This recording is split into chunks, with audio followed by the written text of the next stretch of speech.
Good evening student. Start करेंगे हम आज का टॉपिक। और आज का टॉपिक है हमारा सेंट्रल नर्वस सिस्टम यानी सेंट्रल न्यूरल सिस्टम में हमने दो पार्ट की बात की थी, ब्रेन एंड स्पाइनल कॉर्ड। तो हम स्टार्ट करने जा रहे हैं ह्यूमन ब्रेन से। और ह्यूमन ब्रेन क्या है? ये हमारा सेंट्रल इंफॉर्मेशन प्रोसेसिंग ऑर्गन है। Central information processing central information processing organ, ठीक है। ये हमारी बॉडी का सेंट्रल इंफॉर्मेशन प्रोसेसिंग ऑर्गन है, क्योंकि यही सारी चीज़ें प्रोसेस करके हमारे बॉडी को कमांड देता है कि क्या करना है। So it acts as the command and control system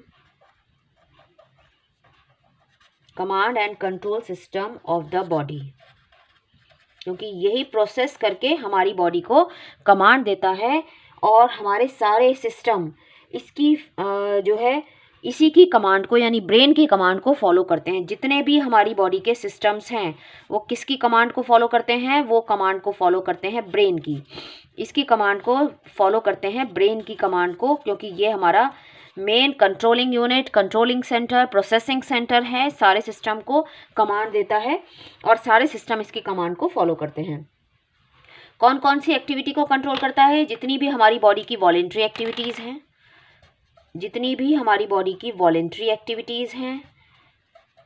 चाहे वॉलेंट्री एक्टिविटीज़ हैं, वॉलेंट्री मतलब जो हमारी मर्जी से होती हैं, या जितने भी हमारी इनवॉलेंट्री एक्टिविटीज़ हैं, इनवॉलेंट्री एक्टिविटीज़ हैं या इनवॉलेंट्री ऑर्गन्स हैं, जितने भी हमारे जो हमारे कंट्रोल में नहीं है, सबकी एक्टिविटीज़ को ये कंट्रोल करता है। वॉलेंट्री एक्टिविटी को कंट्रोल करता है। हमारी बॉडी के बैलेंस को मेंटेन कराता है, हमारे बॉडी को बैलेंस में रखता है। इसके अलावा थर्मो रेगुलेशन, हमारे बॉडी का जो टेम्परेचर है उसको रेगुलेट करना। थर्मो रेगुलेशन मतलब टेम्परेचर को कंट्रोल करना। इसके अलावा हंगर, हमें भूख प्यास, उसको कंट्रोल करना, हंगर थर्स्ट, ठीक है। इसके अलावा 24 आवर्स जो स्लीप वेकअप साइकिल है,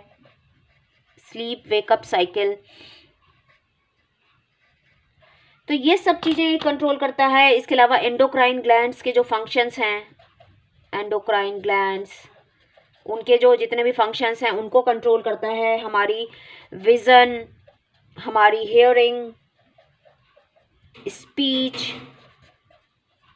स्पीच को, हमारी इंटेलिजेंस, मतलब जितने भी फंक्शंस आप काउंट कर सकते हैं सबको कंट्रोल करने के लिए कौन बैठा है? हमारा ब्रेन। चाहे हमारी वो वॉलेंट्री एक्टिविटी हो, चाहे हमारी इनवॉलेंट्री हो, हमारे बॉडी का बैलेंस हो, हमारी 24 आवर वेकअप साइकिल हो, स्लीप वेकअप साइकिल, हमारे एंडोक्राइन ग्लैंड्स हैं, या हमारी इंटेलिजेंस है, या हमारी स्पीच है, विज़न है, सबको कंट्रोल करने के लिए बैठा हुआ है। इसलिए ये हमारा कंट्रोलिंग यूनिट है। हमारे इमोशंस को भी कंट्रोल करता है। यानी हर चीज़ जिसका आप नाम लेंगे सबका कमांड इसके हाथ में है। अब अगर हम बात करें कि इसका जो स्ट्रक्चर है, तो अगर हम इसका स्ट्रक्चर देखते हैं तो हमें इसका स्ट्रक्चर कैसे दिखाई देता है? बिल्कुल एक वॉलनट की तरह। जैसे अखरोट होता है बिल्कुल वैसा ही, जैसे अखरोट में भी देखा होगा इतने सारे कन्वोल्यूशंस होते हैं, इतनी सारी कन्वोल्यूटेड सरफेस होती है। वो सब किसके लिए होती है? ताकि ज़्यादा से ज़्यादा इस तरह से कन्वोल्यूटेड सरफेस होती है, थोड़ा सा ऐसे ऐसे करके पूरा हो रहा होता है। ये मैंने अभी बनाया, अभी मैं आपको दिखाऊंगी। वो किसके लिए होती हैं? सरफेस एरिया इंक्रीज करने के लिए। सरफेस एरिया को वो इंक्रीज कर सके ताकि ज़्यादा से ज़्यादा जो है वो न्यूरॉन्स आ सकें। ये सारा कुछ क्यों होता है? इतना सारा, जैसे अखरोट में आपने देखा है कि इतनी सारे वो ऐसे बना होता है, वैसे ही इसके अंदर बहुत सारे कन्वोल्यूटेड सरफेस होते हैं सरफेस एरिया इंक्रीज करने के लिए, ताकि ज़्यादा से ज़्यादा वहाँ पर न्यूरॉन्स आ सकें। मैं भी आपको दिखाऊंगी, इसमें थोड़ा सा एक आपको दिखाने के लिए मैंने बनाया है। और कहाँ ये होता है? ये बंद होता है ब्रेन बॉक्स या स्कल जिसको बोलते हैं, क्रेनियम बोल सकते हैं, स्कल क्रेनियम, क्योंकि क्रेनियम की जो बोन्स होती हैं 8 बोन्स उनके नीचे होता है ये, तो वो इसको प्रोटेक्ट करता है ब्रेन बॉक्स के अंदर। या स्कल या क्रेनियम की बोन्स के जो है इसको प्रोटेक्ट करके रख रही हैं, एक ब्रेन बॉक्स बना रही हैं। इसके अलावा इसके अंदर स्कल के अंदर यहाँ पर प्रोटेक्टिव 3 लेयर्स का प्रोटेक्शन इसके ऊपर होता है। 3 लेयर्स का प्रोटेक्शन होता है इसके ऊपर। जो 3 लेयर्स हैं, यानी स्कल आ गया, स्कल के अंदर 3 लेयर आ गई जो इसको प्रोटेक्शन प्रोवाइड कराती हैं। वो 3 लेयर कौन कौन सी हैं? सबसे आउटर, बाहर की तरफ से चल रहे हैं हम, तो सबसे पहली वाली जो आउटर सरफेस, जो आउटर है, जो स्कल की तरफ है, वो कहलाती है dura mater. Dura mater. Dura का मतलब होता है हार्ड और मैटर का मतलब होता है मदर। तो सबसे बाहर की तरफ जो टफ कवरिंग होती है, जो स्कल के नीचे होती है, वो कहलाती है ड्यूरा मैटर, जो प्रोटेक्टिव कवरिंग है। सेकेंड जो लेयर है वो कहलाती है अरेक्नॉइड, और थर्ड लेयर होती है पाया मैटर। पाया मैटर, पाया मतलब सॉफ्ट, सॉफ्ट मैटर मतलब मदर, जो सॉफ्ट होती है, जो अंदर ब्रेन की तरफ होती है, ठीक है। और इनके बीच में यहाँ पर भरा होता है, अरेक्नॉइड और पायामीटर के बीच में जो फ्लूइड भरा होता है उसको बोलते हैं हम CSF, सेरिब्रो स्पाइनल फ्लूइड। तो इसको शॉक प्रूफ बनाता है, यानी इतनी सारी लेयर्स के अंदर जाके हमारा ब्रेन होता है जो इसको प्रोटेक्शन प्रोवाइड करा रहा है। सो अगर हम ब्रेन को डिवाइड करते हैं तो ब्रेन के अंदर हमें डिफरेंट पार्ट्स दिखाई देते हैं। अगर हम ब्रेन को डिवाइड करें, ठीक है, तो ब्रेन में हमें 3 पार्ट दिखाई देते हैं। कौन कौन से? पहला आ गया हमारा फोर ब्रेन, ठीक है। फिर आ गया हमारा मिड ब्रेन यानी बीच वाला पार्ट, और थर्ड आ गया हमारा हाइंड ब्रेन यानी पीछे वाला part. Fore brain, mid brain and hind brain, brain के 3 पार्ट्स हो गए। सो फोर ब्रेन को अगेन हम 2 पार्ट्स में डिवाइड करते हैं। पहला है सेरिब्रम और दूसरा है हमारा डायनसेफ्लॉन। सेफ्लॉन वर्ड जो है वो ब्रेन से ही रिलेटेड है। तो दूसरा है डायनसेफ्लॉन। डाई का मतलब होता है 2, और 2 कौन कौन से इसके पार्ट हैं? थैलेमस एंड हाइपोथैलेमस, ठीक है। तो डायनसेफ्लॉन के अगेन 2 पार्ट्स हैं, थैलेमस एंड हाइपोथैलेमस, इसीलिए इसको बोला गया डायनसेफ्लॉन। मिड ब्रेन का फर्दर कोई डिवीजन नहीं है, पर इसमें 4 लोब हमको दिखाई देते हैं जिसको हम बोलते हैं कॉर्पोरा क्वाड्रिजेमिना। कोई डिवीजन नहीं है, कॉर्पोरा क्वाड्रिजेमिना,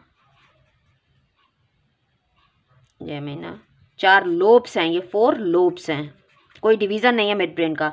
हाइंड ब्रेन का अगेन डिवीजन है। हाइंड ब्रेन के अगेन 3 पार्ट्स हैं। कौन कौन से? पॉन्स, सेरिबेलम और मेड्यूला, ठीक है। Pons, cerebellum and medulla. तो सेरिब्रम जो है वो लार्जेस्ट पार्ट है ब्रेन का, लार्जेस्ट पार्ट ऑफ ब्रेन, पूरे ब्रेन का लार्जेस्ट पार्ट है सेरिब्रम। सेकेंड लार्जेस्ट पार्ट है, ये सेकेंड लार्जेस्ट पार्ट है सेरिबेलम। अगर हाइंड ब्रेन की बात करेंगे तो हाइंड ब्रेन का लार्जेस्ट पार्ट है सेरिबेलम, और वैसे टोटल बात करेंगे तो फर्स्ट लार्जेस्ट पार्ट है, सबसे बड़ा है सेरिब्रम, और सेकेंड लार्जेस्ट पार्ट है सेरिबेलम, ठीक है। तो ये हो गया हमारा ब्रेन का। सो अब अगर हम इसका स्ट्रक्चर देखते हैं, जो मैं बता रही थी कि हाईली कन्वोल्यूटेड होता है, बहुत सारे न्यूरॉन्स आ सकते हैं इसके अंदर।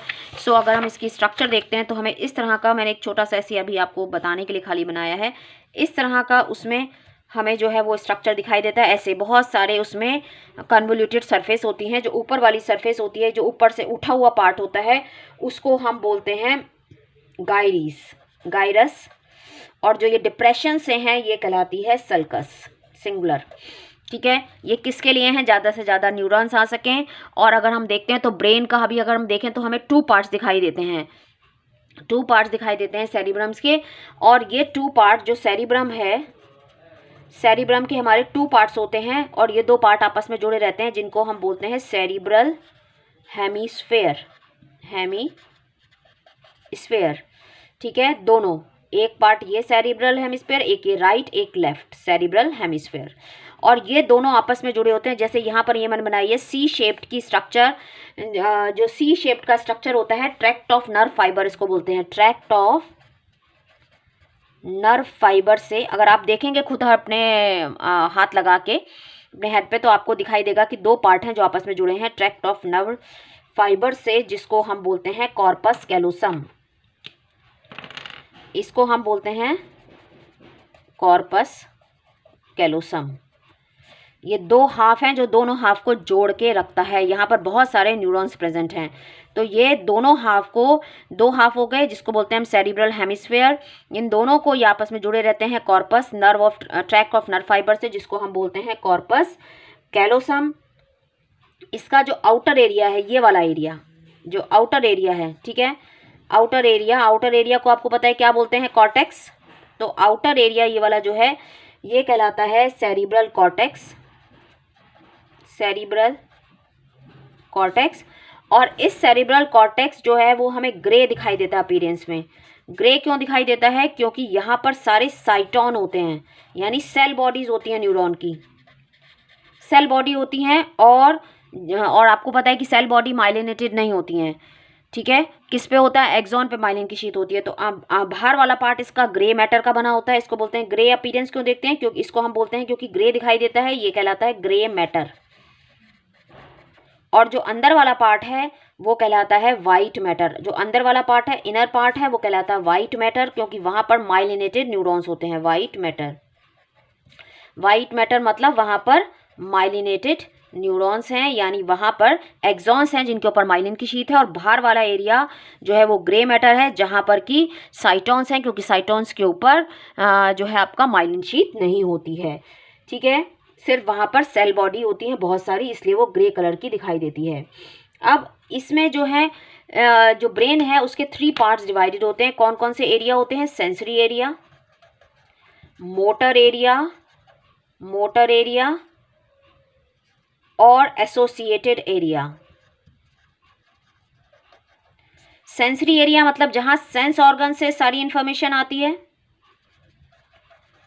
सेंस ऑर्गन अपनी सारी इंफॉर्मेशन किसको देते हैं? सेंसरी एरिया से।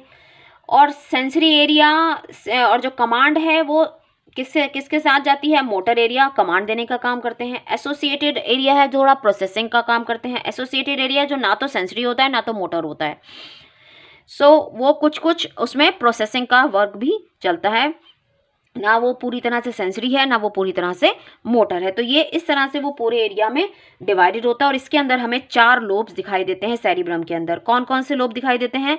Frontal lobe, parietal lobe. First lobe हो गया फ्रंटल, जो सबसे हमारा आगे का पार्ट है, जिसको माथे वाला पार्ट जो आप बोलते हैं ना, आगे वाला पार्ट, वो होता है फ्रंटल लोब। फिर आप एक घर की तरह अगर उसको इमेजिन करो तो घर का जो छत है वो हो गई पैराइटल लोब, दोनों साइड से। आगे का दीवार हो गई फ्रंटल लोब, पीछे की दीवार हो गई ऑक्सीपिटल लोब। और ये जो पैराइटल लोब है ना, ये जैसे हट का जो ऊपर का हिस्सा बनाते हैं वो हो गया।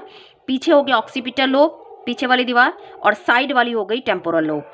सो फ्रंटल लोब यानी जो आगे का पार्ट है ये किससे कनेक्टेड है? ये रीजन कनेक्टेड है हमारा क्रिएटिव आइडिया, जो हमारे क्रिएटिव आइडियाज़ आते हैं वो क्रिएटिव आइडियाज़, प्रॉब्लम सॉल्विंग यानी रीजनिंग, प्रॉब्लम सॉल्विंग के से रिलेटेड है।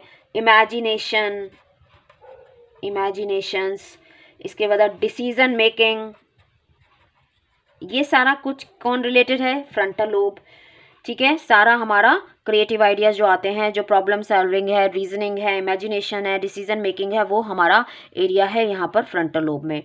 और फ्रंटल लोब के अंदर ही हमारा मोटर एरिया होता है, जो सारी जगह पर जितनी भी वॉलेंट्री एक्टिविटीज़ होनी है उनको कमांड देने का काम यहीं से जाता है, मोटर एरिया से। मोटर एरिया मतलब जहाँ से कमांड दी जाएगी वॉलेंट्री एक्टिविटीज़ को, कि क्या काम करना है, कौन सी मसल्स को जो है मूव कराना है, हाथ पैर को मूव कराना है, कैसे मूव कराना है, जो भी हम अपनी मर्जी से मूव करा सकते हैं वो यहाँ से कमांड दी जाएगी।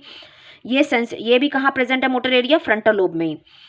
सेंसरी एरिया जो है वो भी यहाँ प्रेजेंट है पास में, जो है ये सेंसरी एरिया जो दिखाया मैंने कि सेंसरी एरिया जहाँ सेंस ऑर्गन मैसेज ले जाएंगे। तो पैराइटल को याद करो पेन से, कि जैसे पेन है, टच है, हीट है, कोल्ड है, तो कोई भी चीज़ ऐसा है उसका मैसेज पहले यहाँ पे आएगा, यहाँ से फिर किसके पास जाएगा, यानी सेंसरी एरिया में आएगा, और सेंसरी एरिया से फिर मैसेज जाएगा यहाँ पर मोटर एरिया में। तो मोटर एरिया से जो कमांड जानी है वो जाएगी कि भाई यहाँ से भागना है, थप्पड़ मारना है या क्या करना है, वो सब इससे कमांड जाती है इसमें। ऑक्सीपिटल लोब आपके विजन से रिलेटेड है, यानी जो आपने जो देखा है, आंखों ने कोई चीज़ देखी है तो उसकी इमेज बन गई, पर बताएगा कौन? आपकी पहली की मेमोरी के बेसिस पर या उसकी बेसिस पर आपको जो है बताने का काम वो एसोसिएटेड एरिया यहाँ पर होगा। एसोसिएटेड एरिया वो आपको बताएगा कि हाँ, जैसे कोई भी आपने बाहर शेर देखा, अब आपको शेर की इमेज तो बन गई, पर आपको बताएगा क्या कि ये क्या चीज़ है और क्या करना है। तो एसोसिएटेड एरिया ने देखा कि हाँ ये इमेज बनी है, तो फटाफट वो कमांड मोटर एरिया से आएगी, भाई यहाँ से भाग जाओ। तो मोटर एरिया उसको कमांड देगा कि भाई अब यहाँ से भाग जाओ। तो विज़न का काम जो देखने का है वो ऑक्सीपिटल टेम्पोरल, यानी ये हमारा सुनने के लिए है, ये हमारा ऑडिटरी रिस्पॉन्स के लिए है। तो जो हमारा ईयर से मैसेज आना है वो यहाँ आएगा सेंसरी एरिया में, फिर मोटर एरिया से जो भी कमांड जानी होगी वो जाएगी। तो इस तरह से ये इसके 4 लोब में डिवीज़न है। अब जो जो सेरिब्रम है वो यहाँ पर हमको दिखता नहीं है, जो पूरा इसका जो पार्ट है वो पूरा कवर करके रखता है। सेरिब्रम सबसे बड़ा पार्ट है, तो सेरिब्रम पूरे के पूरे एरिया को कवर कर लेता है नीचे, जिसके नीचे आता है आपका थैलेमस एंड हाइपोथैलेमस। ठीक है, सो पहले अभी इसके थैलेमस और हाइपोथैलेमस। तो थैलेमस क्या है? जो थैलेमस है वो रिले सेंटर है। रिले सेंटर का मतलब है जहाँ पर सेंसरी इंफॉर्मेशन आगे जाना और वहाँ से मोटर एरिया से जो कमांड है वो आना, यानी पास ऑन का काम करता है ये थैलेमस। और थैलेमस को पूरा कवर करके रखता है सेरिब्रम, पूरा एरिया को सेरिब्रम कवर कर लेता है। इसको थैलेमस को पूरा कवर ढक देता है सेरिब्रम। और थैलेमस के नीचे ही होता है हमारा हाइपोथैलेमस। सो ये हाइपोथैलेमस जो है ये क्या कंट्रोल करता है? ये हमारा टेम्परेचर, बॉडी टेम्परेचर को मेंटेन करता है, हमारी भूख प्यास, हंगर, थर्स्ट, ये सब ये हमारा कंट्रोल करता है हाइपोथैलेमस। और हाइपोथैलेमस से ही यहाँ पर जुड़ी होती है हमारी पिट्यूटरी ग्लैंड। ठीक है, सो और हाइपोथैलेमस कुछ हार्मोन्स भी रिलीज करता है। ये जो है ये हार्मोन्स भी रिलीज करता है जो पोस्टीरियर पिट्यूटरी में जाके स्टोर होते हैं। ये आपको केमिकल कोऑर्डिनेशन पढ़ेंगे, पोस्टीरियर पिट्यूटरी में जाके स्टोर हो जाते हैं, जैसे ऑक्सीटोसिन है या ADH है या गोनाडोट्रोपिन रिलीजिंग हार्मोन है। ये सारे हार्मोन हाइपोथैलेमस से रिलीज होते हैं। और ये जो है जैसे ऑक्सीटोसिन है और ADH है वो पोस्टीरियर पिट्यूटरी में स्टोर होते हैं, बनाता है हाइपोथैलेमस। किसको? ऑक्सीटोसिन को और वैसोप्रोसिन को। ठीक है, सो यहाँ पर हाइपोथैलेमस से यहाँ पर क्या है, यहाँ पर नीचे की तरफ पिट्यूटरी जुड़ी हुई है। इसके अलावा यहाँ पर हमें दो इनर पार्ट में दो चीज़ें और दिखाई देती हैं। एक है एमाइग्डला जो अलमंड की शेप, बादाम की तरह की होती है। और ये हमारे मूड के लिए, फेयर और एंगर, इसके लिए रिस्पॉन्सिबल होती है। एमाइग्डला बादाम की तरह होती है। एक और रीजन होता है अंदर की तरफ जिसको बोलते हैं हिपोकैम्पस। ये हिपोकैम्पस क्या करता है? ये हमारी शॉर्ट टर्म मेमोरी को लॉन्ग टर्म मेमोरी में, जो हमें बचपन की यादें रहती हैं वो इसी की वजह से होती हैं, जो शॉर्ट टर्म मेमोरी को लॉन्ग टर्म मेमोरी में कन्वर्ट करता है, लॉन्ग टर्म मेमोरी के अंदर कन्वर्ट करके रखता है। और एमाइग्डला, हिपोकैम्पस और तीसरा हमारा हाइपोथैलेमस। जो है ये हमारा हाइपोथैलेमस, एमाइग्डला, हिपोकैम्पस, ये तीनों से मिलकर, ये तीनों को मिला के हमारा बनता है एक लिम्बिक सिस्टम। इन तीनों से हमारा बनता है लिम्बिक सिस्टम। सो एमाइग्डला आलमंड शेप है जो मूड, फेयर, एंगर इनको कंट्रोल करती है। हिपोकैम्पस हमारी शॉर्ट टर्म को लॉन्ग टर्म मेमोरी में कन्वर्ट करता है। और हाइपोथैलेमस इन दोनों के साथ मिलकर बनाता है लिम्बिक सिस्टम, जो हमारे सेक्सुअल बिहेवियर और इमोशंस, मोटिवेशन, इन सबको कंट्रोल करता है। ठीक है, ये लिम्बिक सिस्टम है क्या? बेसिकली एक फॉर्क की तरह का है जो तीनों यानी हाइपोथैलेमस इन दोनों के साथ मिलकर ये इतने सारे काम और करता है। सो ये हमारा 4 ब्रेन का पार्ट पूरा कंप्लीट हुआ, कि जिसमें सबसे लार्जेस्ट पार्ट हमारा सेरिब्रम है जो पूरे एरिया को कवर करके रख देता है। ठीक है, तो ये आपको समझ में आया होगा। अभी हमारा mid brain and hind brain है जिसको हम नेक्स्ट पार्ट में पढ़ेंगे, तो ये आपको क्लियर होगा। So thanks for watching. Please like, subscribe and share.